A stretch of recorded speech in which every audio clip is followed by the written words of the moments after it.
I'm Phil DiCollegiero, and I'm the Executive Director of the Amesbury Chamber of Commerce. You're joining us for another episode of Behind the Brick Wall. This is a program that we created with our friends from Faulkner Commercial Group and Mountaintop Landscaping to profile the businesses and nonprofits that are operating behind Amesbury's brick walls. We do this in partnership with our friends from Amesbury Community Television, who send the crew and the cameras over to make sure that we're able to get these businesses profiled in the best light. But we couldn't do it without our guide, Janet Faulkner. Janet, how are you? The guide. The I'm guide. well. Nice to see you. Yeah, this will be really fun. Today we're going to go see the folks at Morrill Electric, Aussie Morrill, actually. They've been in Amesbury for decades, so that will be, and they're right there on Haverhill Road, so Okay. that'll be very interesting. One of my favorite electricians, a guy who has done a lot for our community. I'm eager to hear him talk a little bit, but he's modest. You might have to really pull it out of him. And where are we going after that? After that, we'll be visiting the folks at Lucy's Love Bus, which is a nonprofit with a very interesting story, great story. They do wonderful work, so that will be that will be very interesting too. Now that's a group with a local story that's been doing very, very regional work throughout Massachusetts and New England. So, okay, those are two interesting groups right there. Two very different entities, but it'll be very interesting. So let's go. Let's check it out. Well, good morning, Ozzy. Thank you so much for taking the time, carving the time out of your schedule to meet. It's funny because we have both been decades in Amesbury, and I have known of you and know your wife actually through the school, and but you and I have never actually met, which is kind of funny, and it was really nice to get to meet you today, and I look forward to hearing more about your business. Well, I thank you for taking the time to come up and to do the interview, and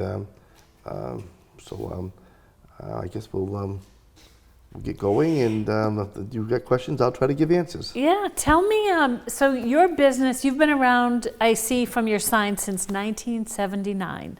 So what made you get into this industry, first of all? Oh, I always wanted to go to vocational school. I knew that coming up through grade school, and it was 1973 when they opened up the new vocational school up in Haverhill called Whittier. Yep. And then when you go there, you have the option of doing 4 trades. So one of the trades that I chose was electrical. I actually wanted to be a brickie or a mason, and my mother thought that was hard work and a lot of lifting. So she kind of also steered me in the direction of the electrical trade. And so I did 4 years up at the Votech, and took a liking to it, and proceeded from there.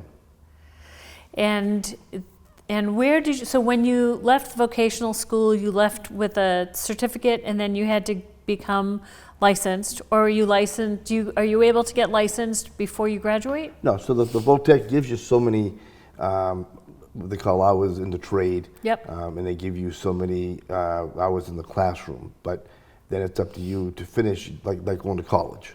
So in the electrical trade, you have to have 630 certified classroom hours, and you have to have 8,000 hours in the trade, which equates to 4 years. So think of it as going to a 4-year college, but you're working, you're getting paid, right, to learn the trade. So after you get your 630 certified classroom hours and your 8,000 hours in the trade, you can then apply to the state to sit for the exam to become a journeyman electrician.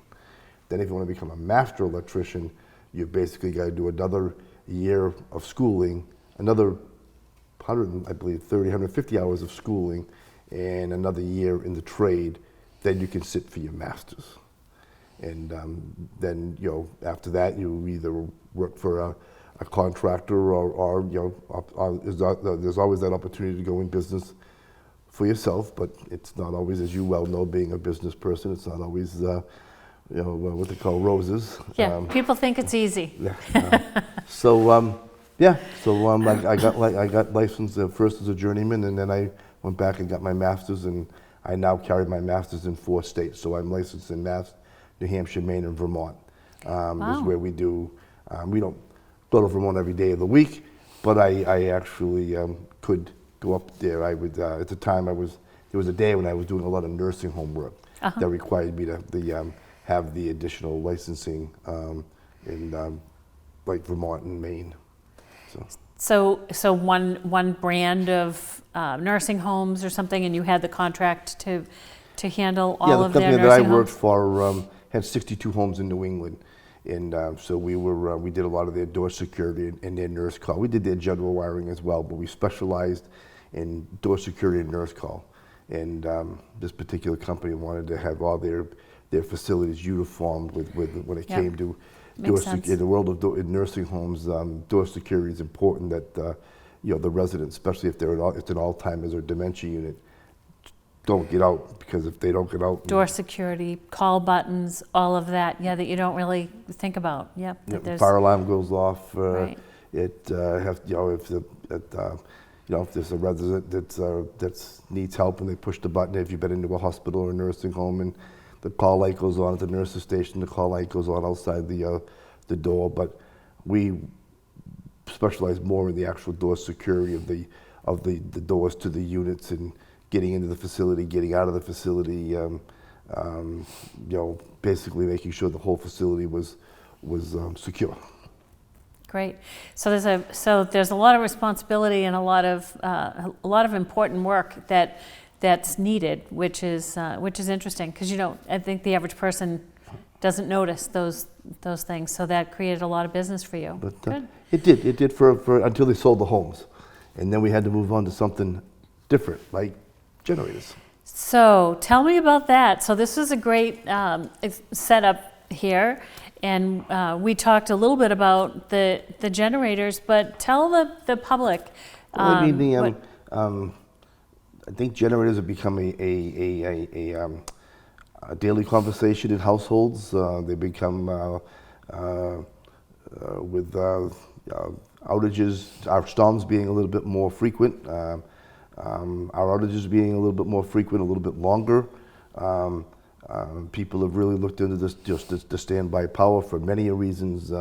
Sometimes it's because they've got water in their cellars, so they need to keep up with the sub pump. If they can keep up with the water in their cellars as long as they've got power. People that have got health issues that are on oxygen. The pandemic, with people working from home and learning from home. It's just become having that standby power. Back during Hurricane Irene and Sandy, people lost hundreds of dollars worth of food out of their refrigerators because they were days without power, and a lot of people haven't forgot that. It's not a matter of if, it's a matter of when. That we're going to have a storm that's going to be it's going to you're going to be without power for matter of hours, matter of days. And the standby generator, and I rep for Generac in this particular case, gives you that days worth of standby power. If you depending on your fuel, it could be natural gas and/or propane.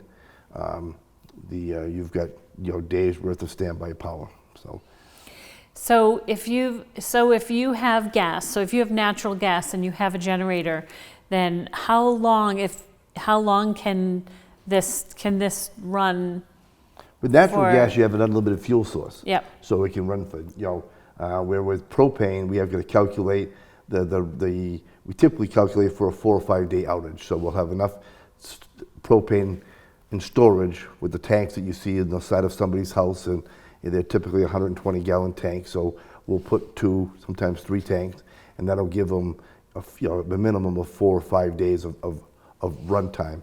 And then by then, you can call your local propane company and say, hey, I'm down to, I've used up half my propane, I'm down to a half a tank.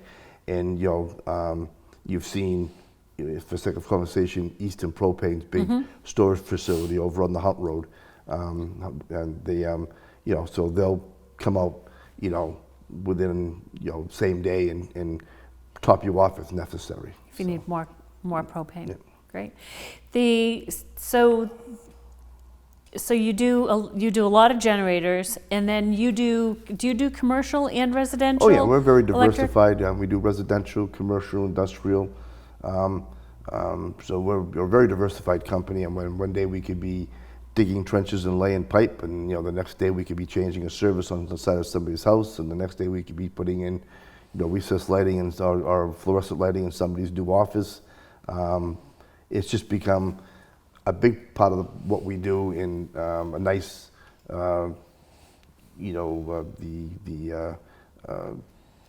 it's year round, because you install the generator, we repair it in and out of warranty, and then we do annual service. Like you get your local oil company comes once a year to service your oil burner. Yeah. We go out. These generators weigh 350 pounds. You're not putting it in your trunk, and you're not taking it to the local shop. We're going to come to you. Right. So we come and do the oil, lube, and filter, just like you take in your car for an oil, lube, and filter. We're going to come to you and do oil, lube, and filter, and do the annual service on the generator.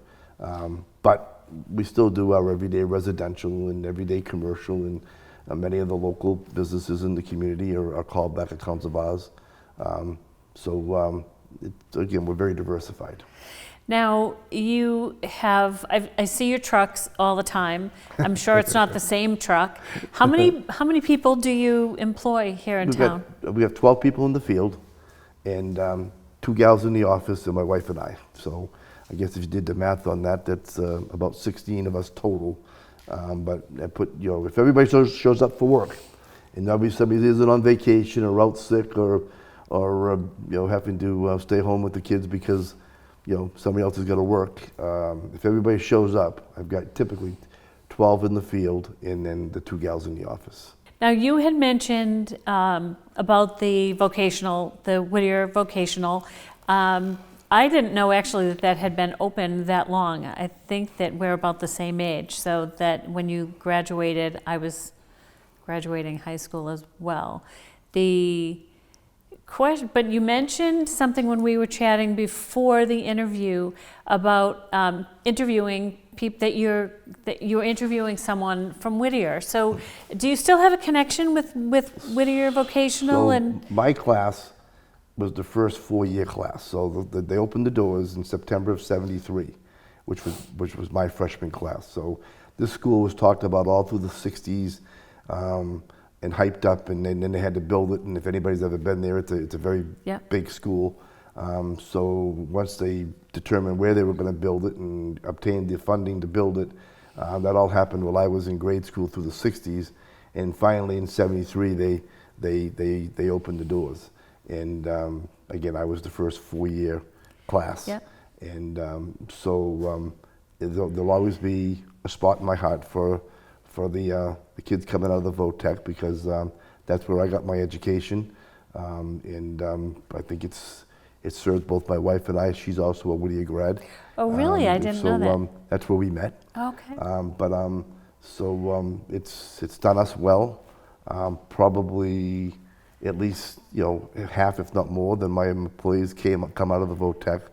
So we try to take 2 kids on their co-op program a year. Each year we try to take 2 of their students out on the co-op program. I have 2 that are working for us right now, and then we bring them into our program, which we think of ourselves as a teaching company, and because the school's only going to kind of give you so much education, and as we all know with MCAS, and they've got it's still considered a high school, so they've got to meet all the MCAS guidelines. And sometimes that takes away from the vocational end of things a little bit. And so they don't come to us maybe as educated as they used to. So then we take it from there and bring them in, and hopefully they grow with our company. And when they get those certified classroom hours and they get those 8,000 hours in the trade 4 years later, our hopes is that they'll stay with us. Yeah. We pay a competitive wage. We've got health insurance, paid vacations, paid holidays, 401k, just like the big companies. So we like to think that we can hopefully keep 1 out of every 2, 2 out of every 4 will stay with us, and then we can promote from within. So that's great. That's great. So have you had any of those employees that have gone off and started their own company? I would say probably half, if not most of the electricians in Amesbury worked for me Oh, really? at one time or another. So So we know they were well educated. absolutely, absolutely. Good. But but I have a general foreman that's been with me for over 20 years, and my office manager has been with me for over 20 years. Wow. That speaks very well of you as an employer. But both my wife and I, but also they now have basically, they tell me sometimes the place runs better without me. So I guess that's what we're all supposed to get to. you Right, know. we all want to get there. Right, right. We're our exit strategy. And so now I've met your wife over the years. She worked for the school system, and you've both been pretty active in the community. Tell me a little bit about that. Well, I was a firefighter in town for 35 years. I don't think there's anything That's right. more rewarding I forgot about that. than For being able to, 35 years. whether it's in my business or whether it's the fire service, I don't think there's anything more rewarding to be able to work in the community that you grew up in. So I did the 35 years in the fire service. I loved every minute of it. A lot of people remember I oversaw with a program called SAFE, Student Awareness of Fire Education, which was a program that my brother and I ran, and it ran very well. But again, just once again living and working in the community. Been on different committees over the years, and obviously my wife being at the high school for 25 years, saw a lot with the renovations of the high school and all, going through that whole build out. But it's just once again, it's just nice to be able to live and work in the community that you grew up in. So. And watch the generations grow. I have a grandson now that just yesterday we had to go to the supply house, and he's going to be 7, and I actually had him get out of the truck and go into the supply house and tell him he was from Morrill Electric and pick up the order that was on the counter. So, awesome. My mom and my dad grew up in the community. My mom grew up over in Salisbury. Like you said, now it's we're getting into third generation. Yeah. My mom's still alive, so when we have family gatherings, we get we're at 4th generation. Nice. Unfortunately, both my girls, one's a dental hygienist and one has their master's as a social worker. Neither one of them had an interest in the company, and neither one of them brought a boyfriend home that was in the electrical trade. So therefore, there's no interest there. But I have a nephew that works for me as well that adds a little bit of depth to the team. I got along with my office manager and my general foreman. He's my lead installer when it comes to the generators, and I have my brother that's been with me for God knows how long, 30, 35 years. Wow, so that's great. There's still some family. Nice. At one point in time, I had my mother, my wife, who's the CFO of the company, my mother, my father, and my brother working for me. And that was a lot of family. Because some days they forget who's the boss. That's great. And you've been a member of the chamber. I have. For quite a long time. Can you talk about that a little bit? What types of benefits have you seen from being a member of the chamber? Well, I think the chamber is the glue to what I call the business within the community. They're sort of try to keep everybody together, and as we all know, there's the businesses downtown, and then there's the businesses on the outskirts.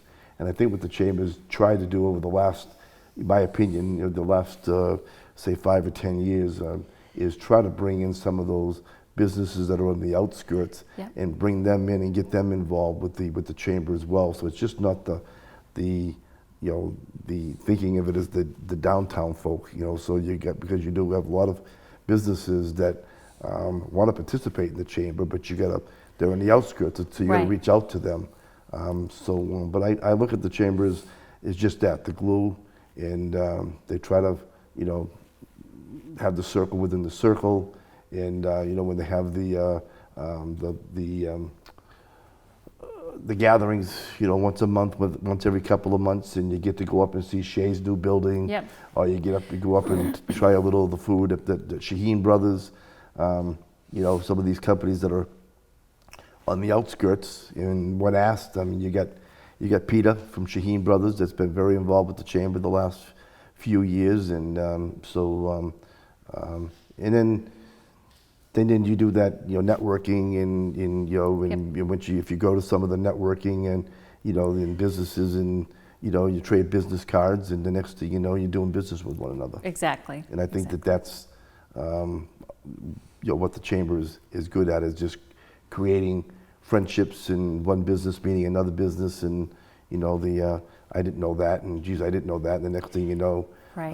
they give It's you a funny call. how those connections are made. But, Yeah, I mean, it's great. in my 40-some-odd years of business, and what used to be the Amesbury Alliance back in the day, to the graduating or changing over to the chamber, and then you've had a lot of folk that have been on that take the time to sit on the board. It's a commitment, and it's all positive. That's great. Well, thank you again for the time. This has really been fun, and very easy, right? Just quick chat. Walk in the park, sure. It's been great. Yeah. So thank you. Been a pleasure. Thank you. My pleasure. Bye-bye. Thank you. Okay, Ozzy. He was pretty chatty. Very chatty. We actually could have probably stayed and chatted for another half hour. Great. We got some great stories actually after the cameras stopped rolling. So, I think of you as being Miss Amesbury. I think of Ozzy as being like Mr. Amesbury, but you two had never met. We had never met. Our kids actually went to school together. And I've known his wife who worked at the school. So yes, I've known of them known of them for decades. Had never actually met, so it was really fun. Look at that. It's You really get to fun. meet new folks, older folks, townies, newcomers. It's pretty exciting. Yeah, it's really fun. Well, I'm excited because we have another, I think, mainstay of the Amesbury community who ended up starting a really great organization. And we're going to go find out about that organization right now, right? Yes. Yep. Lucy's Love Bus. Lucy's Love Bus. Let's go check them out.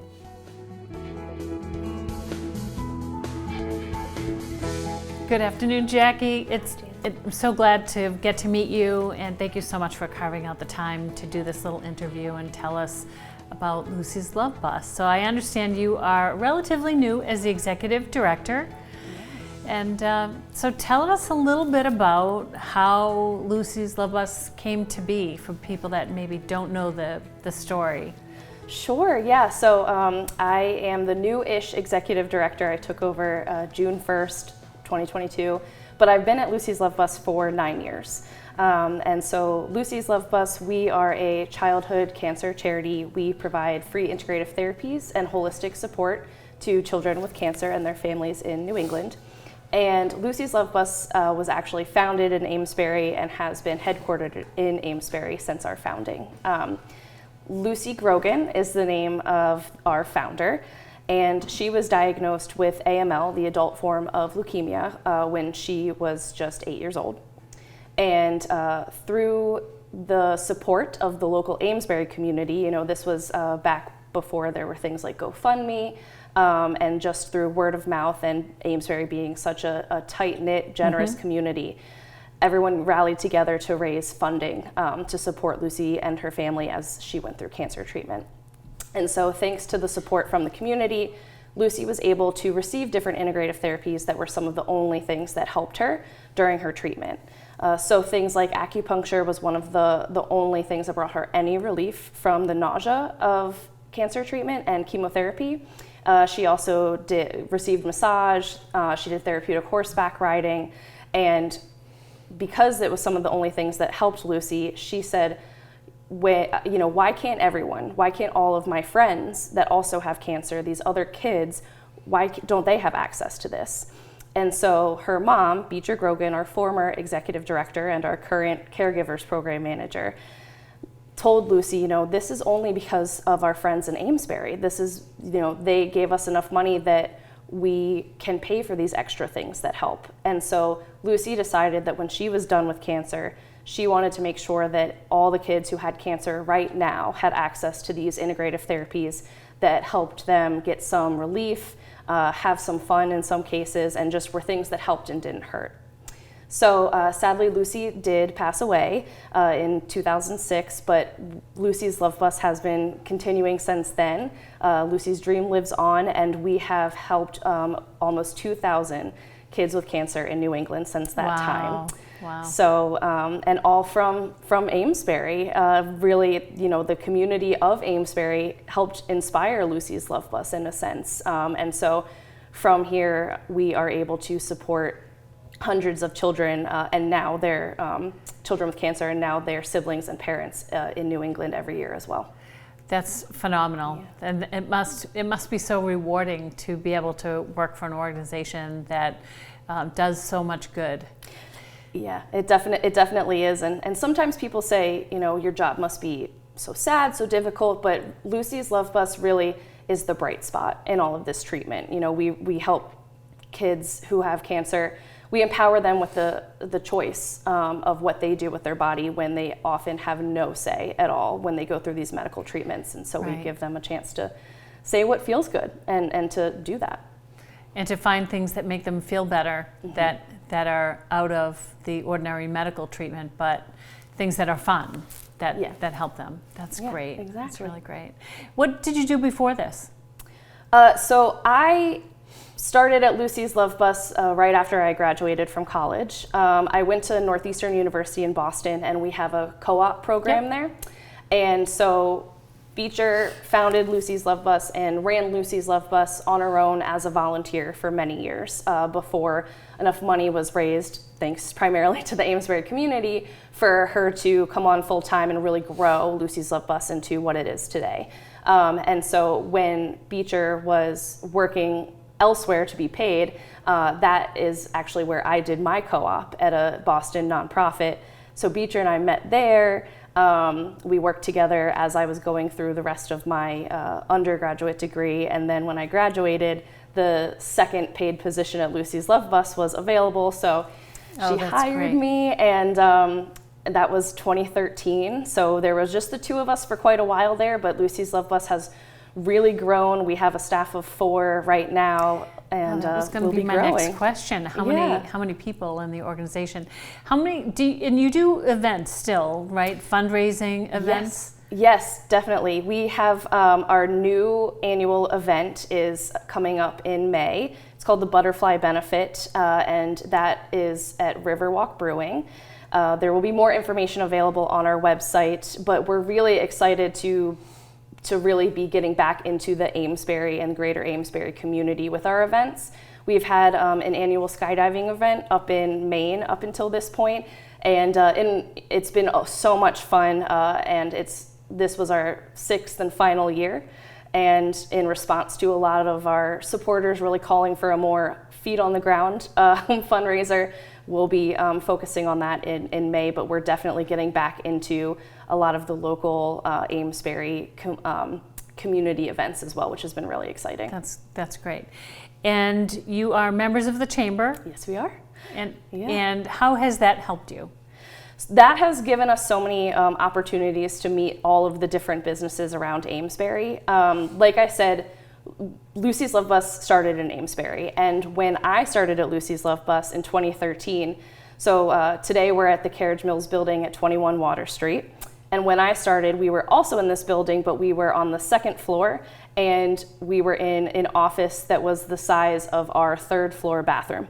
And so it was just Beecher and I in there, kind of surrounded by file cabinets, really just doing a whole bunch of work.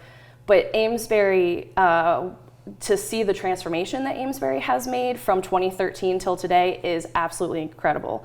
The vibrancy of downtown is just astounding. And I had the great honor of going to the Women's Envision retreat this past week, where I got to meet so many incredible women that are living in and working in Amesbury, and all of the different skills and ideas and businesses that so many women are bringing to this area. And so it's been wonderful to reconnect with everyone, and especially the women. I think it's over 60% or something of businesses in Amesbury are owned by women. Yeah, there are a lot of women-owned businesses in Amesbury. Yeah, it's great. Yeah, so it's been really empowering and exciting to connect with so many other people that are really focused on making Amesbury be the best it can be. Great. What do you see for the future, for the next couple of years? Do you expect to grow? What are your plans?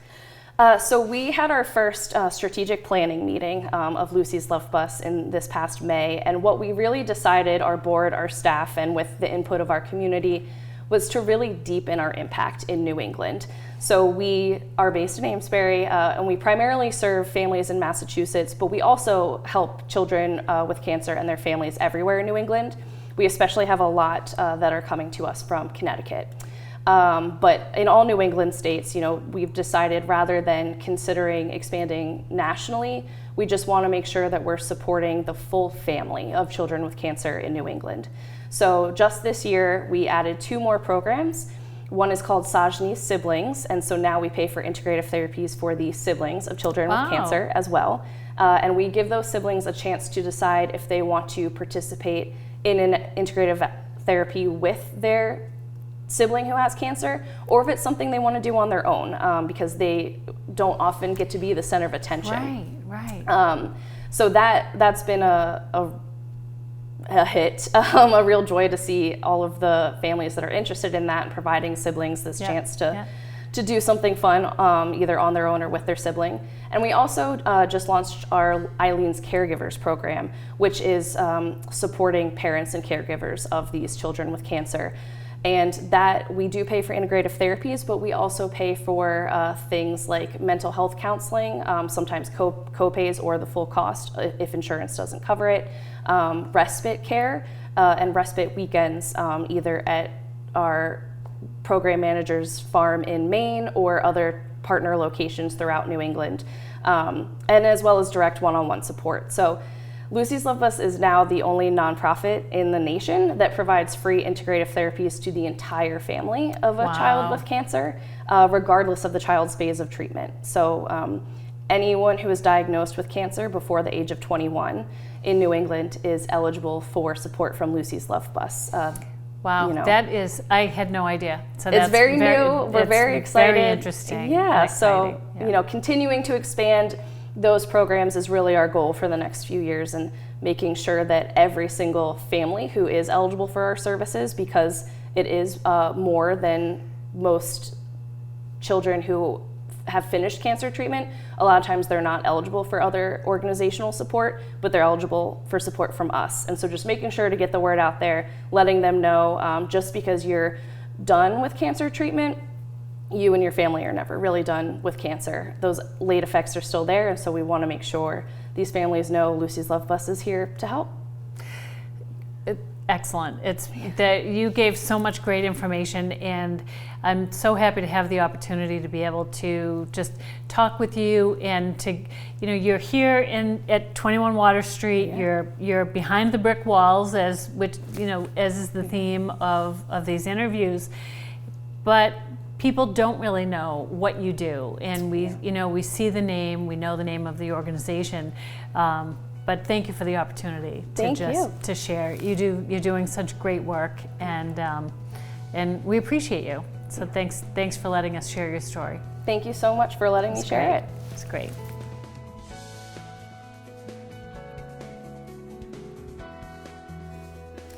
Well, that was wow, yeah, very interesting organization, and what a story.